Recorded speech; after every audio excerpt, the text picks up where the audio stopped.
tout d'abord, je vais vous parler de ces 3 avantages, mais il faut savoir qu'il y a des avantages qui sont dits collectifs, auxquels on va attribuer à toute une catégorie de personnes ou à l'ensemble des employés, et d'autre part des avantages qui peuvent être pris de manière individuelle et plus discrétionnaire. Au niveau des avantages collectifs, le premier qui me vient en tête, c'est l'assurance hospitalisation. Pourquoi ? Parce que c'est un avantage qui est très peu coûteux et très facile à mettre en place pour les entreprises.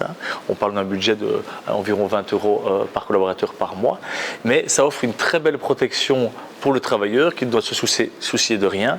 Et généralement, dans les polices, dès qu'on a 5 personnes, il n'y a pas d'acceptation médicale. Donc, en fait, on est vraiment sur quelque chose de très chouette et très facile à mettre en place.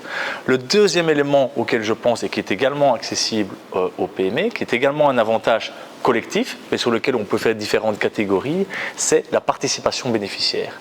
La participation bénéficiaire, c'est quoi? C'est un peu l'équivalent du dividende, mais pour les employés. Je vais accepter de partager une partie de mon bénéfice, si l'année fonctionne bien, j'ai des résultats, avec mes employés. Avec le gros avantage que la taxation est beaucoup plus faible, je paye mes 13,07 € d'ONSS et puis, moi en tant que bénéficiaire, j'ai juste 7% d'imposition, comparé à 53,5% du taux marginal. Donc c'est très chouette et ça permet vraiment de motiver une équipe par rapport à un résultat commun et à motiver, à développer la croissance de l'entreprise.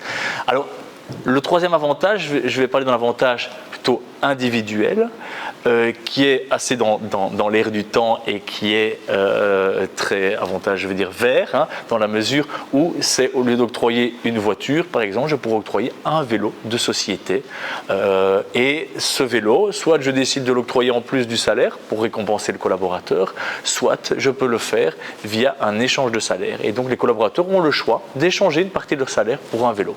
Avec le gros avantage, in fine, on a un vélo qu'on se paye avec son salaire brut plutôt qu'avec son salaire net. Donc ça donne une très belle image pour l'entreprise. Beaucoup de gens, et on n'imagine pas, utilisent le vélo, que ce soit pour le loisir ou pour aller conduire les enfants à l'école, se rendre au travail. Donc c'est vraiment aussi un très bel avantage et qui permet aussi de se distinguer et qui donne une bonne image aussi à l'entreprise.